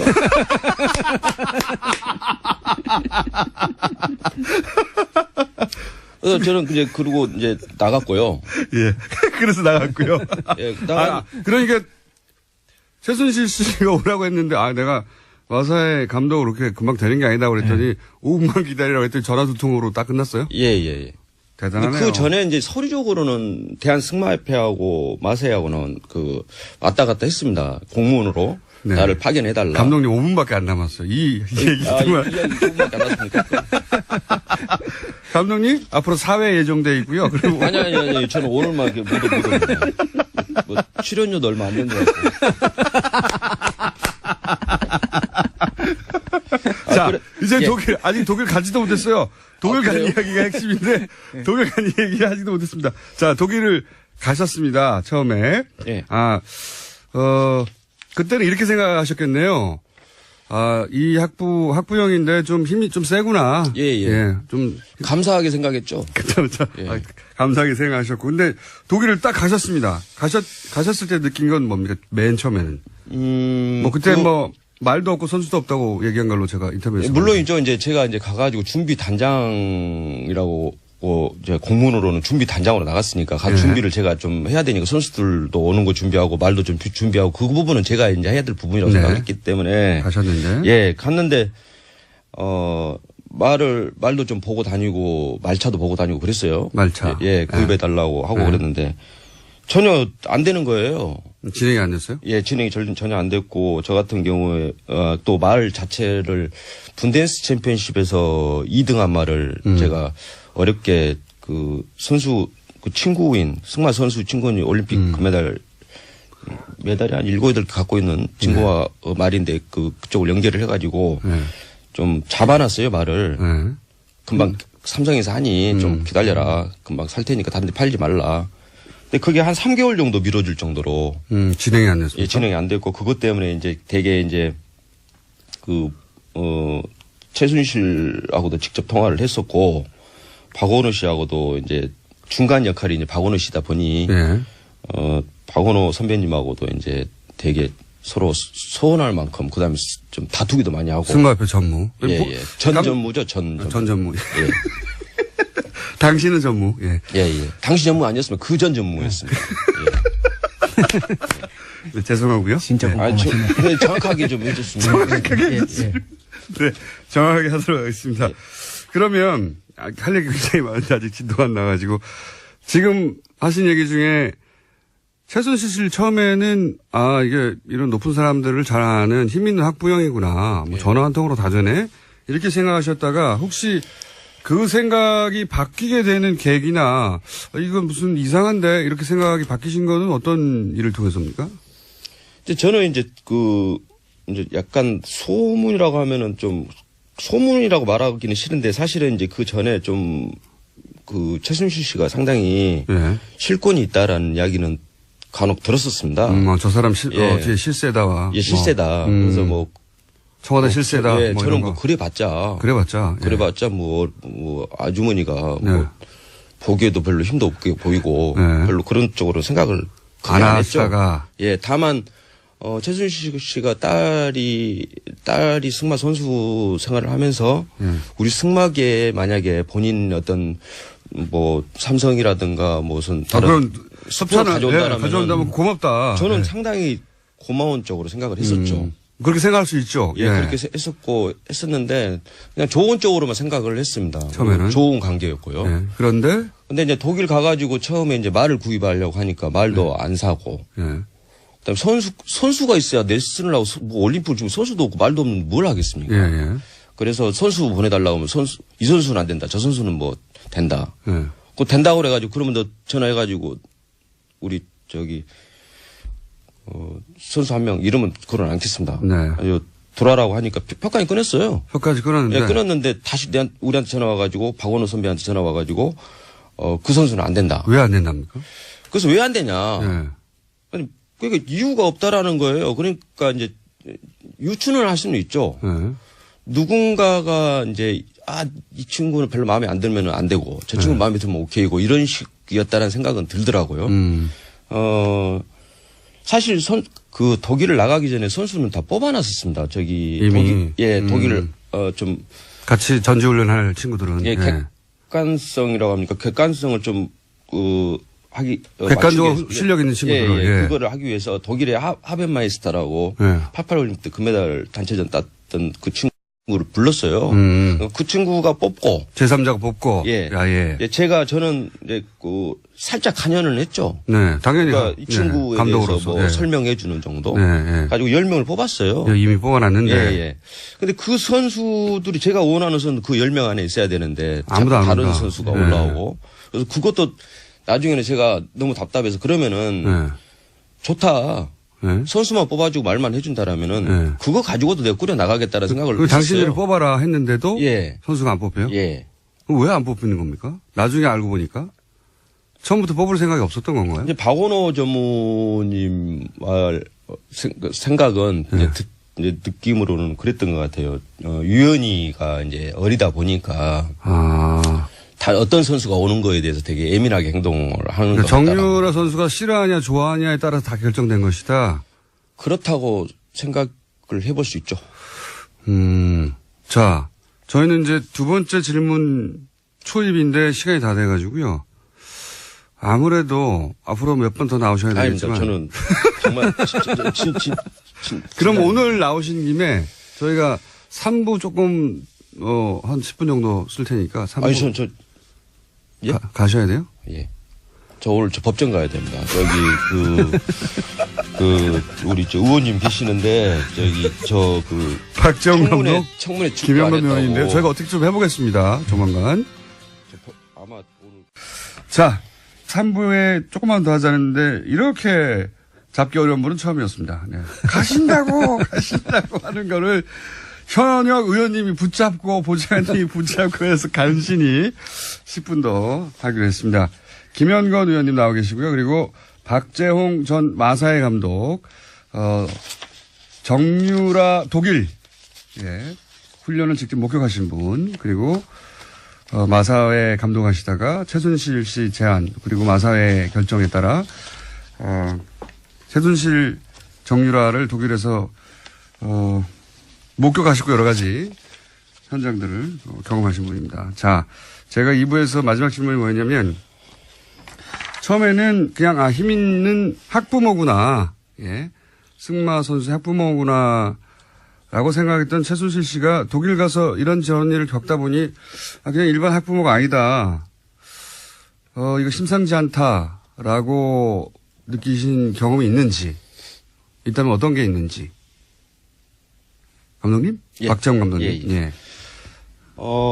이제 먼저 이제 코아 스포츠하고 어쨌든 계약을 한 거니까 저는 이제 코아 스포츠에게 말을 산다든가 모든 걸 코아 스포츠하고 다 이렇게 연결해갖고 해야 되는데 최순실 씨가 그게 아니고 최순실 씨 회사 코아 스포츠. 예. 최순실 씨가 모든 걸 이제 좌지우지하고 헤게모니도 다 잡고 있는 것 같고 그 다음에 그 중에 이제 또 하나 제가 직접 봤던 부분은 박원호 선배님하고 저하고 있는 상황에서 독일에 이제 비브리스 야가호프 승마장이 있을 때인데 최순실 씨로부터 전화가 왔어요. 아주 뭐 때문에 그랬는지는 모르겠지만은 박상진 회장 당장 들어와라고. 삼성전자 박상진 회장 당장 들어오라고. 독일로 이제 들어와라고 했다는 거예요. 그래서 전화 끊고 나서 박원호 전무님 그 선배님이 아니 막 삼성 사장을 가라고 막 해불고 그런다고 이걸 어떻게 해야 되냐? 삼성전자 사장을 최순실 씨가 뭐 때문에 화가 나가지고 그 사람 당장 오라고 해 하고 전화를 끊었다는 거죠. 예. 회장인 거예요, 회장. 그러니까 거기서 회장님이라고 다 불러요, 코아 스포츠에서도. 근데 어쨌든 저는 이제 그대로 전달을 해라 이렇게 이야기를 했고 바로 전화를 했어요. 그 자리에서 또. 예, 제 앞에서 전화를 했는데 박상진 사장 전화 끊고 내용은 승마협회 이제 전 전무하시던 분이 최순실 씨가 전화해가지고 박상진 들어오라 그래. 하니까 또 실제로 이거 오라가라 한다 삼성전자 차장 보고 라고 툴툴대면서도 전화를 또 했다는 거죠. 예, 했습니다. 했더니 들어왔나요? 그분들이? 아니요, 이제 그게 아니고 이제 박상진 회장님이 뭐라고 하시냐고 그랬더니 아니 내가 최순실 씨가 와라 간다고 가고 왔다 갔다 하기는 좀 그렇지 않습니까? 그럴 제가 뭐 나이도 아니고 그렇게 이야기를 처음에 했다고 해요. 박원호 씨한테. 이야기를 하면서 왔다 갔다 해봤자 서로 불편하고 잘못하면 피곤하니 원하는 거 이야기하면 뭐든지 해줄 테니까 전화 이렇게 연결해갖고 연락하시라고 이렇게 하고 끊었다고 하더라고요. 오라가라 하지 말라고 박상진 사장은. 나중에 알고 보니까 뭐 결국 들어갔던 것 같은데요. 어디 보니까. 실제 갔어요. 네, 실제로 갔었더라고요. 내가 최순실이 오라고 한다고 가는 사람이냐. 아이 참 내 모양 빠지 그러다가 알고 왔더라고요. 네. 아니 나중에 저기 언론 어디서 나온 거 보니까 들어갔더라고요. 알겠습니다. 그때 이 최순실 씨가 그냥 일반 학부형이 아니구나. 학부모가 아니구나. 뭔가 이제 권력과 누군지는 모르겠는데 뭐 굉장한 힘이 있다 이렇게 생각하셨군요. 예, 이제 그런 부분도 있었지만은 이제 그것보다도 가장 이제 컸던 부분이 제가 철수를 해야 되겠다고 생각했던 부분이 이제 말을 이미 이제 좀 봐놓고 이런 말들을 이제 직접 코아 스포츠가 가가지고 그 말을 사야 되는데 뭐 전혀 뭐 그 부분에서 꿈쩍도 안 하니까 네. 뭐 어떻게 할 수가 없고 그로 인해서 이제 박원호 전무이사하고도 상당히 이제 다투기도 하고 막 네. 그런 과정도 되게 싫었고. 예. 그러니까 아까 말씀하셨듯이 선수 선발하는데 그러니까 대표팀의 선수 선발인데 정유라 일개 선수에 불과한 정유라가 싫다 좋다 하는 걸로 막 누군 되고 누군 안 되고. 네, 그런 네. 느낌을 받았습니다. 네, 그래서 그런 것도 말도 안 되고. 예, 그것도 좀 말도 안 되고 그래서 완전히 좀 느낌이 그 시샘말로 바지 같은 느낌도 좀 들고. 아, 나름 바지고. 예, 그런 생각 들고 그래서 1월 초에 박상진 회장이 들어온다고 했어요. 네. 그 유럽에 아니 예. 독일에. 그래서 박상진 회장 들어오시면은 네. 마지막으로 최종적으로 결국 스폰은 삼성이니까 네. 삼성하고 최종적으로 이야기를 해보고 음. 뭐 계속 있냐 가냐를 생각을 했었는데 거의 저는 들어온다고 알고 있었는데 한 며칠 전에 안 들어주신다고 하더라고요. 그래서 아 이거는 뭐 혼자 그냥 승마장 혼자 지키고 있어라는 것밖에 안 되는 상황에 가지고 엄청난 갈등을 했었어요. 그 어떻게든지 저는 올림픽 팀을 꾸려서 끌고 나가가지고 동경에서 다른 팀은 몰라도 일본 팀만큼 박살내주고 싶었던 게 제 꿈이었는데 어떻게든 끌고 가고 싶은 그 시간이 3개월 동안 아무 일도 안 일어나고. 그때 네. 숙소 환경은 어땠어요? 거기 그 유연이가 썼던 방을 제가 썼는데요. 정유라 씨, 정유연. 이름 예, 바꾸잖아요. 정유라. 거기 썼는데 지독했습니다, 냄새가. 가지고 왜 지독했습니까? 그러니까 개 오물 냄새. 아. 고양이 개 해가지고 뭐 제가 알기로는 한 10마리 가까이 키운 걸로 알고 있는데 청소를 제대로 안 해서. 청소를 안 한 게 아니라 제가 봤을 때 방치했다라고 밖에 볼 수가 없고 아, 걔들 그냥 방치. 예, 그럼 방에 가봤더니 침대를 버리고 갔더라고요. 네. 좋은 침대들인데 또 뭐 상당히 고가 침대인데 버리고 갔는데 그 선수가 훈련을 열심히 했습니까? 제가 이제 그 승마장에서 훈련하는 거를 제가 한두 번 보긴 했습니다. 제가 가기 전에 네. 정식으로 이제 그 단장으로 가기 전에 그 전에 올림픽 선발전 할 때 저 한 두세 번 거기를 갔거든요. 예. 훈련하는 걸 한두 번 보긴 봤습니다. 훈련을 그래서 내가 예. 유연히 유라한테 직접 이야기하기도 하고 최순실한테 직접 이야기도 하고 그랬는데 저렇게 운동을 해가지고 무슨 놈 올림픽 나간다고 하냐. 아, 운동이 너무 부실하다. 예. 뭐 정말 하루에 8시간은 말을 위에 앉아 있어야 8시간은 해야지 운동 선수가 되는 거지. 저렇게 해가지고는 어림덥다. 라고 이야기도 하고 했어요. 훈련도 제대로 안 했다. 최순실 씨도 뭐 나쁘게 받아들이고 그런 게 아니고 뭐 좋게 받아들였던 것 같은 훈련을 느낌이. 안 하니까 제대로. 예. 네. 그러면 이런 거는요. 그때 삼성이면 35억인가요? 그런 뭐 그 지원금이 나왔는데 그 돈은 어떻게 됐습니까? 저는 그건 모르죠. 그걸 지원금에 대해서 뭐 그런 부분들은. 그게 결국은 이제 대표팀 운영에 쓰이라고 예. 주어진 돈인데. 그러니까 말도 사야 되고 선수를 보내줘야 되는데 예. 그걸 장애물 저희들은 이제 아까도 말씀드린 장애물 쪽인데 예. 전혀 지원이 안 됐습니다. 저희한테는. 어. 전혀 지원이 안 됐고, 그리고 제가 철수하고 보니까, 그러니까 그 와중에 유연이한테는 이제 이렇게 사고, 이러긴 하고, 그 다음에 그 시기에 호텔도 사고 그랬더라고요. 근데 뭐, 감독님한테 지원을 없고 예. 다른 데 쓴 걸로 보여주시더라. 뭐 그 돈인지는 저도 모르겠는데, 모르겠는데. 예, 어쨌든 그 시기였던 것만큼 확실합니다. 그렇군요. 그래서 1월 7일인가 9일 그 사이에 제가 그 철수를 했죠. 제가 도저히 더 이상 있을 수가 없어가지고. 지원도 제대로 안 되고 선수도 안 뽑아주고. 예. 지금도 짐이 친구네 집에 짐이 지금도 남아있는데 그냥 일단 간단하게 해가지고 철수를 해버렸습니다. 그 이후에 또 돌아오신 이후에도 고초를 많이 당하셨어요. 그죠? 그렇죠. 지금 이제 우리 박 감독님한테 좀 관심을 가져야 할 거는, 그러니까 이제 현명관 사장한테 직접 고소를 당해갖고 예. 계속 이제 재판에 불려 다녀야 하고. 예. 근데 이제 제가 최순실 게이트 쭉 하면서 이렇게 보니까 저 힘 있는 분들, 예. 돈 있는 분들이 늘 쓰는 방법이 일단 고소를 해요. 맞아요. 예. 그럼 끌려다녀야 되거든요. 고소를 막 해놓고 자기네는 변호사 내보내가 안 나오고. 맞습니다. 예. 그럼 이제 얼마나 불편합니까? 지금 그러면 당하는 사람은 변호사 써야 되죠. 예. 끌려다녀야 되죠. 그렇죠. 검찰 부르면 가야 되죠. 예. 비용도 만만치 않은 데다가 시간 비용 다 예, 걸리고요. 시간 들어가고 정신적인 압박도 크고. 그래서 지금 박 감독님도 그걸 당하고 계시고. 그러니까 고소의 내용 그거랑 아까 이제 박 감독 얘기하는 거 보면은 5분 만에 다시 전화가 가가지고 현명관 사장하고 얘기 다 됐다. 예. 그러니까 가라. 이렇게 얘기를 했다는 거 아닙니까? 예. 그러니까 박 감독 입장에서는 최순실 씨하고 현명관 씨하고 고사히 통화했구나. 예. 라고 충분히 당연히 정황상 짐작할 그렇죠. 수 있잖아요. 실제로 그 뒤로 됐으니까. 예. 예. 그래서 그런 얘기를 한 건데 그것을 가지고 현명관은 아니라고 고소를 한 거고. 예. 허위사실 고라고. 허위사실주 고소를 한 거고. 그럼 재판은 또 진행되고. 그럼 끌려다녀야죠. 끌려다녀야 되고. 예. 지금 그런 상황입니다. 예, 그런 상황입니다. 한 번 더 말씀하셨으니까 이제 어떡하나요? 예. 방송에 나와서. 저희 인터뷰가 저희가 그 다른 코너를 먹고 들어가가지고 예. 뒷이야기가 많은데 그건 최소한 한 번 더는 나오셔야 되겠고요. 감독님 정말로 안 나오실 예, 겁니까? 저는 더 이상 못 나오고. 예. 자, 너무 많이 당해가지고. 출연료를 이제 좀 올려드려야. 아니 아마도 그런 기억도 있는 것 같아요. 인터뷰 했던데 그거 가지고 막 고소고발 들어오고 하니까 그렇죠. 불이익당하고 아무도 예. 안 도와주고 그러니까 그런 걱정도 있으신 것 같은데 의원님과 같이 오신 거 아닙니까? 너무 걱정하지 마십시오. 예.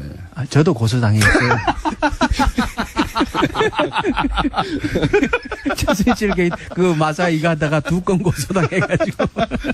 뭐 네. 국회의원님도 별로 힘 없더라고요. 자, 오늘은 시간을 길게 했는데 한 3가지 정도 듣고 가능하면 저희가 다시 시간을 마련해 보도록 하겠습니다. 자, 그러면 박정 전 마사회 감독님 그리고 김현건 의원님이었고요. 조만간 꼭 시간을 마련하겠습니다. 감사합니다. 예, 고맙습니다. 다스의 개주 안원구 개주 나오셨습니다. 안녕하십니까? 예, 안녕하십니까. 마무리 단계입니까 이제? 예, 지금 이제 그 주가 평가만 끝나면 이제 아하. 곧 이제 평가 끝나면 저희들이 그 공고가 나올 때 네. 저희들이 살 수 있도록 지금 거의 준비가 완료돼 가고 홈페이지는 지금 홈페이지도 다음 주 초에 다음 주 초 완료. 예, 완료가 됩니다. 법률 검토도 거의 다 됐습니다. 거의 완료. 그 주가 감정가가 나오면 이제 개시. 예. 작전 개시. 야. 다음 주 초 홈페이지 주소가 어떻게 됩니까? 홈페이지 주소가 지금 저희 코너하고 이름이 똑같습니다. 쇼미더머니. 쇼미더머니 점 뭡니까? OR.KR. KR. 예. 그렇게. 쇼미더머니.or.kr. 예. 아직은 준비 중이고 다음 주 초면 열릴 것이다. 네. 예. 그러면 다음 주 주초에 월요일이나 이럴 때 나오셨을 때, 예. 예, 그때 한번 다시 구체적인 시간을 제가 안내를 하고 알겠습니다. 오픈을 하겠습니다. 그리고 지금 이렇게 이제 저희가 사실 벌써 6개월을 했어요. 이 코너를. 이러니 저러니 해도, 예. 그때 초반만 하더라도 방송 들으면 좀 많은 분들이 졸린다고. 아, 그렇습니까? 그래서 번개, 천둥도 준비했지 않습니까? 네. 6개월 동안 하다 보니까 그리고 이런 이제 프렌 다스에게 예. 또 프로젝트도 발동 거의 직전이다 보니까 이제 제보 같은 것도 오지 않습니까 좀? 예, 이제 제보가 많이 오고 있고요. 유의미한 제보들이 지금 많이 오고 있습니다. 제보도 저도 제보를 참 많이 받아봤는데 예. 제보 중에 한 90%는 본인만 중요하다고 생각하는 그럴 제보가 수도 많거든요. 있죠. 예. 실제 이거 더 파보면 뭐 나온다고 하는 제보는 10% 미만인데 요즘은 좀 의미 있는 제보들이 있습니다. 그렇습니다. 일부는 어디 가서 할소해놨는데 잘 못 알아듣더라. 네, 그런 제보도 많아요. 예. 네. 그래서 이제 만났더니 속이 시원하다. 근데 내용을 보니까 상당히 중요한 제보들이에요. 그게 이제 제보들이 전문 영역에서 와가지고 그렇습니다. 그 제보가 중요한 게 와도 중요한지 모르는 경우도 많거든요. 그렇습니다. 이번에 근데 이제 청대님은 이쪽을 잘 아시니까 돈과 관련된 것들, 돈의 흐름과 관련해서 중요한 제보들이 오고 있다. 예, 이제 판이 깔려졌으니까 많은 제보들이 더 올 것 같습니다. 뭔가 터질 수도 있겠습니다. 여기서. 네. 터지기만 하면 들고 오세요. 예. 지금도 그러니까 제보 받은 것들을 추적해 가고 계신 거죠. 그렇습니다. 지금 사실 중요한 제보들이 지금 쌓이고 있고요. 어허. 그 필요할 때 저희들이 하나씩 꺼내놓을 생각입니다. 요즘은 그리고 종편에도 굉장히 많이 나오신다고. 네. 여기저기서 한두 번 나간 게 전부인데요, 사실. 한두 번이 아니라고 하는데요. 그렇습니까? 저희한테도 제보자들이 있어. 여기서 저기 나타났다고 막 계속 제보 보고. 이분 왜 이러시냐고 뉴스공장 한번 나와야 되는데.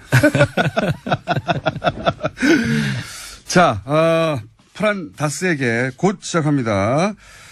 그리고 이제 이명박 전 대통령 당선인 시절에 다스 비자금 처리, 수습을 직접 지시했다는 뉴스는 보도도 있었고, 요거는 제가 브리핑에서 한번 예. 정리했는데, 그거 말고 일요신문발 뉴스도 있지 않습니까? 예. 네. 이게 일요신문발 뉴스가 이제 다스 그 협력사. 네. 그러니까 다시 이야기하면 SM을 만들어준. 그러니까 SM이라 하면 그 네. 이시영 씨가 이명박 대통령의 아들이 최초로 직접 소유한 회사. 그렇습니다. 예. 그리고 거기에 일감 몰아주기 하고 인수합병을 통해 가지고 어떻게 재산을 승계하는 거 아닌가 이런 의혹이 예. 있는 회사 SM. 예. 그 SM을 직접 만들어주고 만들어주고 또 SQ를 따서 현대 차에다가 납품을 할 수 있도록 해주고 SQ라는 건 현대차 납품할 수 있는 인증을 그렇습니다. 받아서 그 인증까지 받아주고 토사구팽당한 그러니까 실컷 이용당하고 버려진. 버려진 그 분이 이제 직접 실명으로 자기가 나서서 인터뷰를 아하. 하기 시작한 거죠. 드디어. 예. 그 전까지는 너무 힘 있는 상대라 말 못하고 있다가 예. 어떤 인터뷰를 했습니까? 내용이 상당히 좀 그 심각한 내용들이 많은데요. 네. 그분 입으로 이 다스는 예. 이명박 씨 거라고 이야기를 했더라고요. 그분이. 예. 그 당하면서 보니까 전부 다 내려오는 것이 절차상이나 뭐 그 내용적으로나 전부 다 이명박 씨 것으로 보이는 정황이 너무나 많다. 그러니까 이명박 전 대통령 아들에게 그 회사를 설립하고 SM이라는 회사를 설립하고 그런 일을 도와준 창윤산업이었던가요? 예, 창윤산업. 예. 대표가 실명으로 직접 나와서 자기의 경험을 얘기하는데 자기 겪어봤더니 다스는 이명박 전 대통령 거 맞다. 그렇습니다. 그렇지 않다면 이해할 수 없다. 뭐 이런 예. 그런 정황들을 얘기했다는 거죠. 예, 그리고 이제 실제로 다스에서 돈을 주고 예. 그 SM을 만들어라고 했고 예. 그 다음에 그 기계나 이런 것도 전부 다 다스에서 내려왔다는 건데 네. 이런 부분들은 이제 다스가 SM을 사실상 만들어주고 예. 그 일을 한 분이 이제 창윤이라는 그 회사 사주가 해놓은 그렇군요. 거죠. 그러니까 다스의 주식을 하나도 안 가지고 있는 이명박 전 대통령이 다스로 하여금 SM을 만들게 하고 예. 그 SM은 아들에게 줬다는 거 아닙니까? 그렇습니다. 예. 그런데 그 바로 일을 해준 당사자가 예. 자기가 그 일을 해주다 보니까 다스는 이명박 대통령 거더라. 예, 그렇죠. 라고 얘기를 한 것이고요. 그런데 그게 또 그 자기 회사를 뺏어갈 때 예. 그 왜 뺏겼냐고 하는 분이 이동형 씨라고 그 네. 이상은 씨 아들이 있지 않습니까? 네네. 그분이 그 공장을 그 뺏겼다고 하니까 이동형 씨가 왜 뺏겼냐고 오히려 버티지. 그분도 지금 아마 이명박 씨한테는 그 자기 삼촌 되죠. 그분한테 불만이 많겠죠. 그렇죠. 그 주식은 실제 본인의 아버지 이명박 전 대통령 형한테 예. 주식은 있지만 우리가 이제 의혹을 가지기로는 그분은 실소유주가 아닐 수 있다라고 의혹을 가지고 있는데 그 아들이 그거 왜 실컷 만들어주고 이명박 대통령 일가에게 그 회사 뺏겼냐고. 그렇습니다. 불만이 있는 거죠, 속으로는. 상당한 불만이 있는 걸로 보입니다. 사실은 이거는 정말 그 재무제표상 혹은 우리가 주식 등기부등본상 그 회사의 주인은 자기 아버지인데. 그렇죠. 그러면 자기가 마음대로 할 수 있어야 되는데 자기는 아무것도 마음대로 못 한다는 얘기이기도 합니다. 그때 그 아까 보면 비자금 사건 해결해주고 겨우 그 직장을 얻었던 분입니다. 그렇죠. 예. 그러니까 어쨌든 그때 이 창윤산업 대표는 자기 경험상 다스는 이명박 전 대통령께 맞다. 그렇죠. 예. 그렇게 이야기를 하고 있고. 근데 사실 이 정도쯤 되면 지금 예. 다스와 관련해서는 그 비자금 문제도 지금 밝혀졌죠. 예. 그 자회사의 불법 그 지원한 문제도 밝혀졌고요. 예. 그리고 하청업체 부당 인수한 그런 다원이라는 회사를 인수하는 과정에 예. 사실 그 회사가 부채가 한 500억이었대요. 예. 그 500억을 250억으로 해결을 하고 예. 그 SM이 인수합병을 하게 된 거죠. 예. 그런데 그 250억 정도가 어디서 예. 나와서 해결이 됐는지 자금원이나 이런 것들은 그 국세청이나 이런 데서 조사를 해야 됩니다. 그렇겠죠, 당연히. 예, 자금 흐름 이상한 자금 흐름도 있었지 않습니까? SB 글로벌 로저스. 예. 거기서 돈이 1,250억인가 말도 안 되는 액수가. 건너갔지 않습니까? 예. 그 이러한 것들은 당연히 국세청이 나서서 이거 어떤 흐름에 의해서 이 자금들이 흘러갔는지를 조사를 해야 되고요. 그다음에 이 지금 아까 창윤 회사 같은 경우는 자기가 그 일을 다 해주고 회사 예. 공장을 만들어주고까지 했는데 그 토사 구팽당하고 이 사람은 지금 거지가 돼 있단 말이에요. 제 생각에는 이 회사를 세우면 당신도 그러니까 일을 했겠죠. 그렇죠. 당신도 뭐 지분을 같이 태워준다든가 여러 가지 제안이 있었을 텐데. 이제 2차 납품업체들은 2차 밴드 같은 경우는 납품을 하는 것이 그분들의 생명줄이거든요. 그렇죠. 그런데 생명줄로 연장시켜 줄게 잘 우리가 앞으로 거래해 줄게 하고 이제 이런 일들을 시켰었고 네. 다 만들어 주고 나니까 끊어버린 거죠. 끊어버린 거죠. 네, 버린 거죠. 이거는 사실 공정거래위원회에서 고소 고발이 없더라도 이거 조사를 해가지고 사실 이게 그 전형적인 하청업체들을 잡아먹는 거잖아요. 공정위는 조사권이 있지 않습니까? 공정위 전속 고발권도 있죠. 네. 조사를 해서 이거는 전속 고발을 해야 된다고 저는 생각합니다. 사실 지금 다스와 관련해서 언론들이 제기하고 있는 의혹이나 실제 밝혀진 부분만 가지고도 국세청이고 지금 말씀하신 공정이고 검찰이고 달려들어서 수사할 수 있어요, 다. 예, 금방 조사하면 금방 나옵니다. 이거는. 네. 오히려 이명박 전 대통령이 전 대통령이라는 이유로 해서 지금 다 지연되고 혹은 못하고 있는 거죠. 잘. 그렇습니다. 본인들은 억울하게 당한다고 주장하는데 거꾸로예요. 네. 일반적인 경우라면 이거 벌써 끝장났죠. 끝났죠. 끝장났습니다. 예, 끝장났는데 그러니까 당하는 게 아니고 사실은 전 대통령이라는 이유로 계속해서 이런 것들이 지연되고 있는 겁니다. 제대로 그렇습니다. 못하고. 예. 자, 그러면 오늘 시간을 앞에, 승마. 말만 해도 웃기네요. 예. 마사회 전 박정훈 감독님 나오셔가지고 시간을 좀 잡아먹어서 시간 좀 짧습니다만 요즘 다스 관련 뉴스들이 좀 많이 보도되고 있는데 지금 방금 얘기한 JTBC도 그렇고 이게 이제 안원구 청장님의 소스들이 많아요. 예. 예.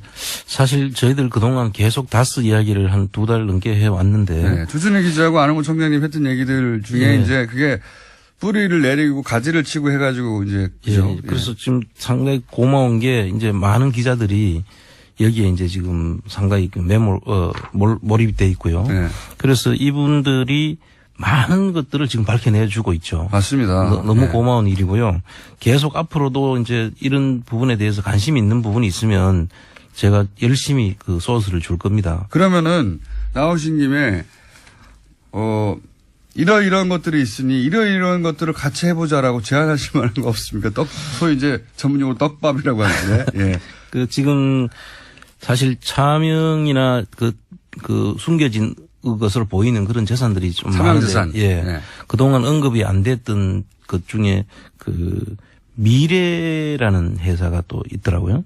그 미래라는 회사가 이게 있고. 파트파트 맨날 새로운 게 외울 게 너무 많아요. 미래요? 예. 예. 이명박 전 대통령 차명자산 의혹. 예, 경주 쪽에 있는 그 부동산을 관리하는 회사로 보이고요. 이 회사는. 그 다음에 이제. 여기도 의혹이 있다. 예, 의혹이 있습니다. 차명 의혹이 있다. 예. 예. 그리고 홍은 프레닝이라고. 예. 이건 좀 들어봤는데. 예, 홍은 프레닝은 좀 들어보시죠. 이것도 예. 부동산 관리. 예. 원래는 전자기계 회사였어요. 예. 근데 이제 그 천호동에 유타운을 해가지고 한 260억 정도를 차익을 남겼던 그 회사인데요. 아하. 이 회사도 지금 그 이명박 대통령 시절입니까? 서울시장 시절입니까? 서울시장 시절로. 서울시장 시절 뉴타운 막 할 때 그때 특수로 돈을 좀 벌었던 거. 그렇습니다. 예.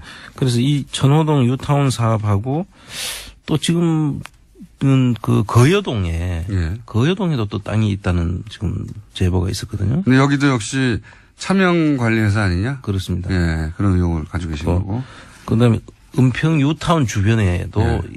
이제 뭐 있다는 이야기고 내곡동 옛날 사저지라고 했던 그 네네, 지역 있지 내곡동. 않습니까? 예, 특검같이 그건 했었는데. 별도로 한번 나중에 다시 해야 되지만 그 부분에 대해서도 지금 그 주변에 예. 땅들이 좀 많이 있다는 그런 제보가 있고. 이명박 전 대통령 소유인 거 아닌가, 차명 소유하는 것인데 숨겨진 거 아닌가 이런 의혹이 있는 땅들이 있다는 거죠. 예. 네. 그 다음에 이제 저 경주 포항 간 그 고속도로 그 주변의 땅들도 지금 너무 많잖아요. 이게 할 게 너무 많은데 어쨌든 이런 의혹들과 이제 그런 의혹을 가지는 여러 가지 합리적 근거들이 있는데 안 청장님 혼자서 다 이걸 하긴 너무 힘에 붙이고. 예. 제가 이거 할 수 있는 일들이 아니죠, 사실은. 예. 저 우리 많은 기자분들이 사실 저희들하고 오랫동안 협력을 해오면서 예.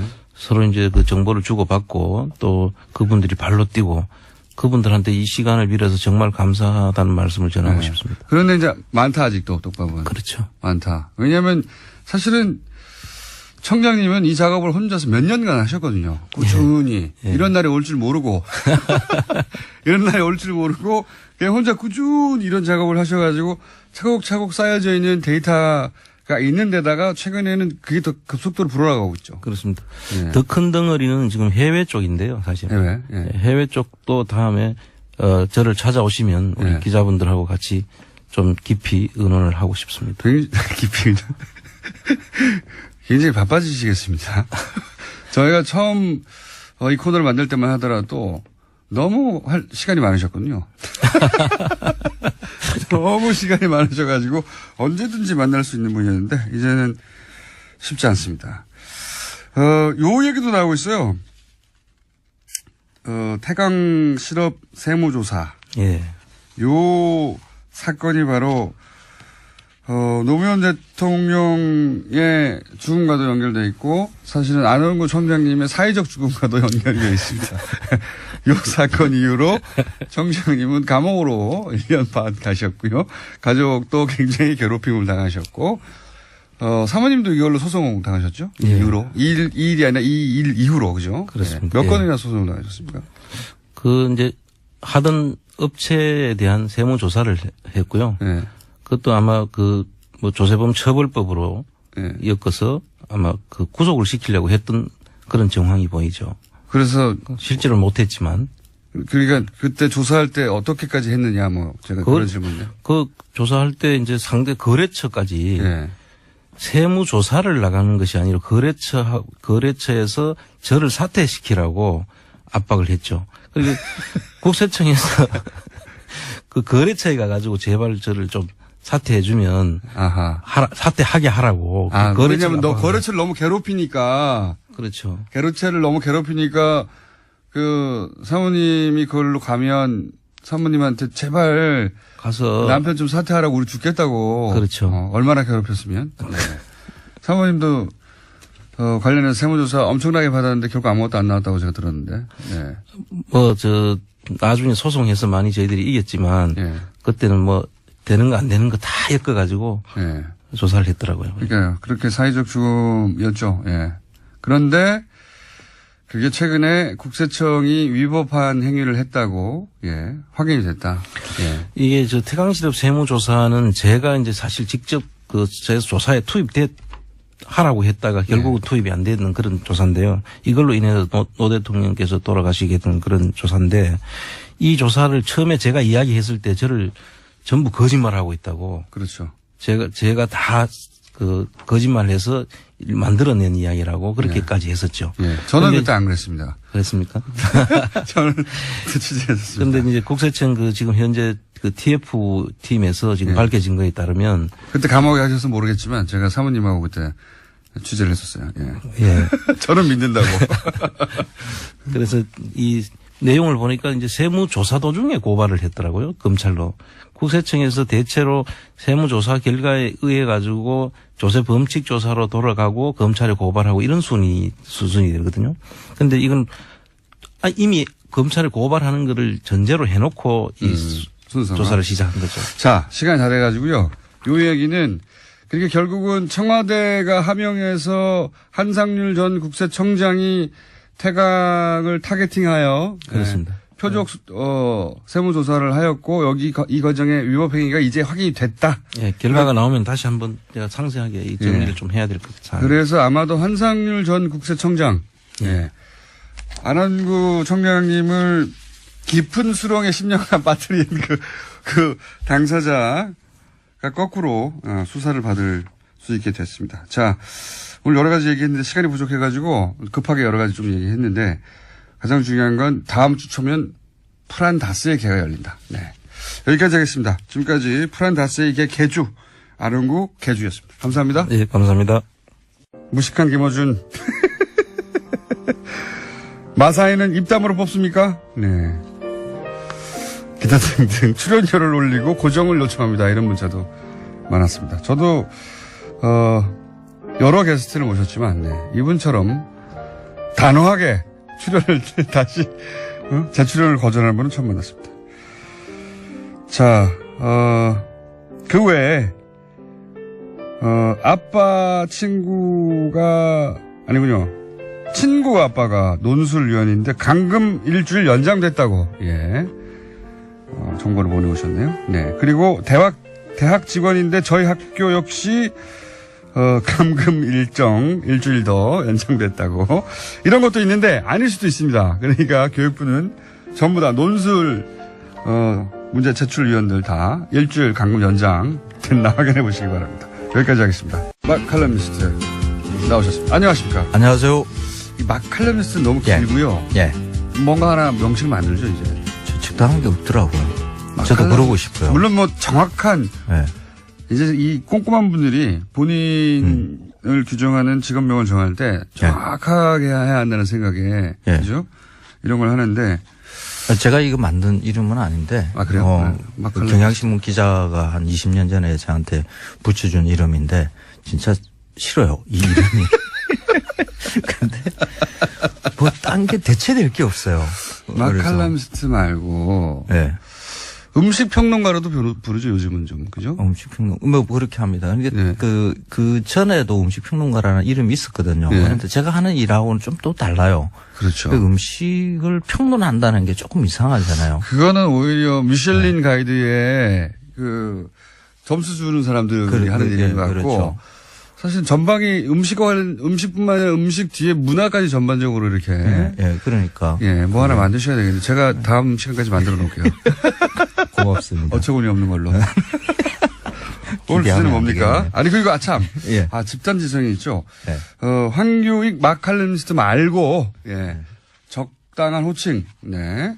바꿔주세요. 네, 저희 문자 받습니다. 그리고 이거는 참 좋은 것이 앞으로 그걸로 황교익 선생님이 두고두고 그 명식을 불릴 거거든요. 그러니까 쓸 가능성이 높아요. 저는 마칼럼니스트가 지금 마음에 안 든다는 거. 식탐가 벌써 오기 시작했고요. 맛꾼 나왔고요. 맛선생, 먹을복, 맛쟁이. 갑자기 순식간에 문자가 막 맛객. 일단 맛부터 뺍시다. 맛객, 맛탐방. 야, 대단하네요, 문자. 자, 오늘 주제 뭡니까? 찐빵이요. 찐빵. 좀 찐빵을 잘 먹을 수 없다는 것에 대한 섭섭함을 이야기하려고 그래요. 맛형 어떻습니까? 맛형? 맛형. 괜찮네요. 막내인데 제가. 맛탱이. 좀 심하네. 자, 찐빵. 자, 중간중간에 알려드릴게요, 제가. 그 동네마다 보면 그 만두 가게들이 있어요. 그래서 뭐 찐만두들 많이 파는데 그 옆에 어느 틈엔가 그 찐빵이 사라졌어요. 만두는 잘 보이는데 찐빵은 없어졌어요. 호호.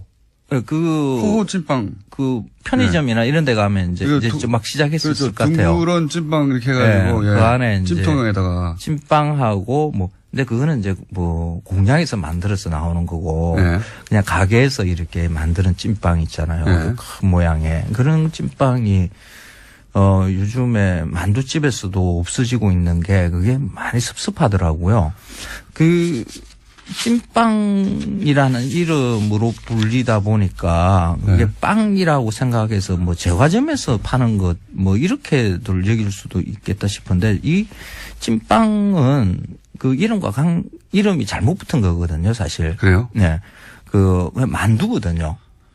중국의 이름이 생각이 안 나는데 찐빵하고 비슷한 만두 형식 부추하고 같이 먹는 그거 있지 않습니까? 왜? 꽃빵 같은 거. 네네. 그런 거하고 비슷하다는 생각을 했었어요. 중국에서는 이제 우리가 만두라고 부르는 것을 대충 이렇게 세 종류로 나눠요. 네. 만두, 포자, 교자. 네. 그러니까 그 만두 모양인데 꽃빵 같은 거라고 생각하시면 네. 돼요. 안에 아무것도 안 들어간 것을 네. 그 공갈빵이라고 중국에서는 옛날에 부르고 만두라고 그렇게 이야기를 하고요. 네. 약간 부풀어 오르고 끝 모양을 이렇게 약간 동글하게 이렇게 말한 예. 모양. 이걸 갖다 포자라 그러고요. 반달 모양으로 약간 늪대대하게 만들어서 이제 중국집에 가면 우리 군만두로 먹는 거. 이걸 이제 교자라 그러고 하죠. 이렇게 네. 분류 세 개로 이렇게 그렇군요. 나눠지고요. 근데 우리는 보통 만두라고 하면 이게 다 포함을 시키고 찐빵이라 그러면 안에 팥이 들어간 것을 두고 이제 찐빵 이렇게 불렀다. 분류를 하죠. 네. 그러니까 찐빵이라는 이름은 일제강점기에 만들어진 말이거든요. 원래 이제 만두의 한 종류인데 그걸 팥을 넣었다고 해서 따로 찐빵이라고 부르기 시작했다 어느 순간. 그렇죠. 그러니까 일제강점기에는 이게 그러니까 제빵이라는 게 잠깐만요. 예. 맛동산 나왔고요.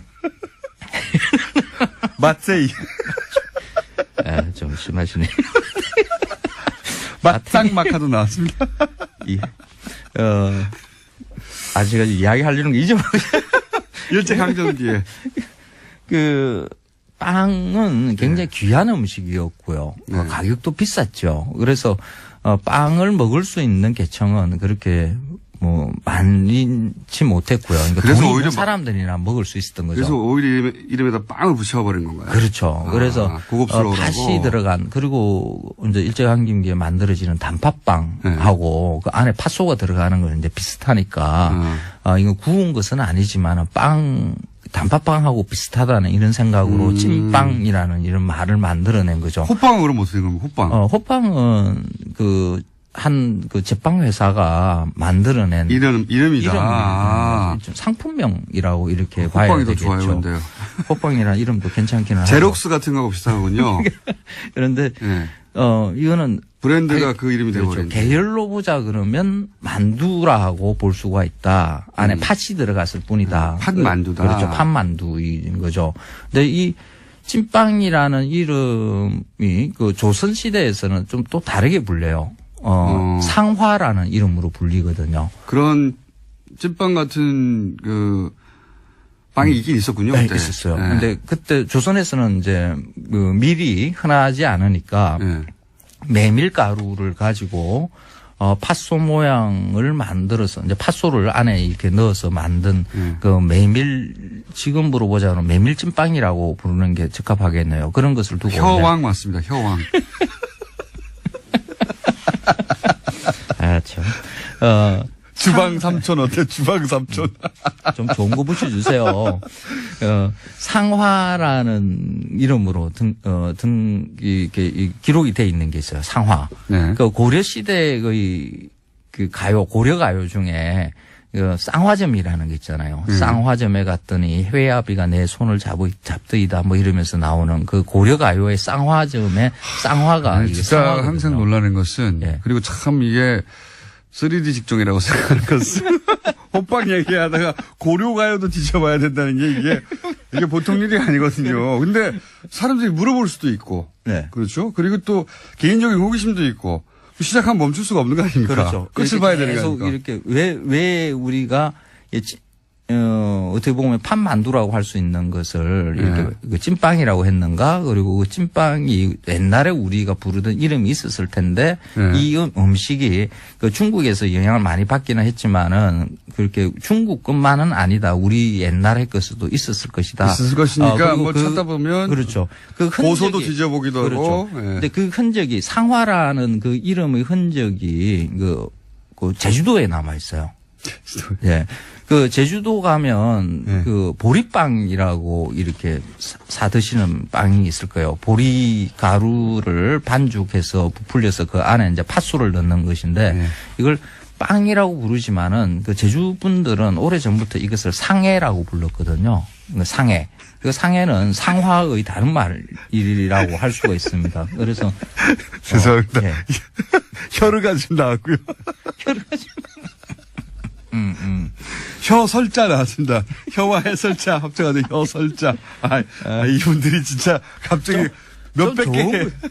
이거 안 되겠네요. 이거 이제 김우준의 수준에 맞춰지는 그 효준 나왔습니다. 효준. 청취자분들의 수준이 나와요. 효준. 그 김우준 같은 분들이 다 이게 효장금 나왔어요. 좀 품격 있는 분들 이 라디오 안 들으시는가요? 네, 문자가 너무 많이 와가지고 지금 자 혀장금도 좋고 혀설자도 다 좋은데 시간이 다 됐어요. 그래 하여간 문제는 이겁니다. 찐빵도 만두와 같은 계열이니까 만두 가게 찐빵 만두만 하지 마시고 찐빵 참 좋아하거든요. 그래서 광교육 씨였습니다. 하실 수 있으면 좋겠다. 안녕.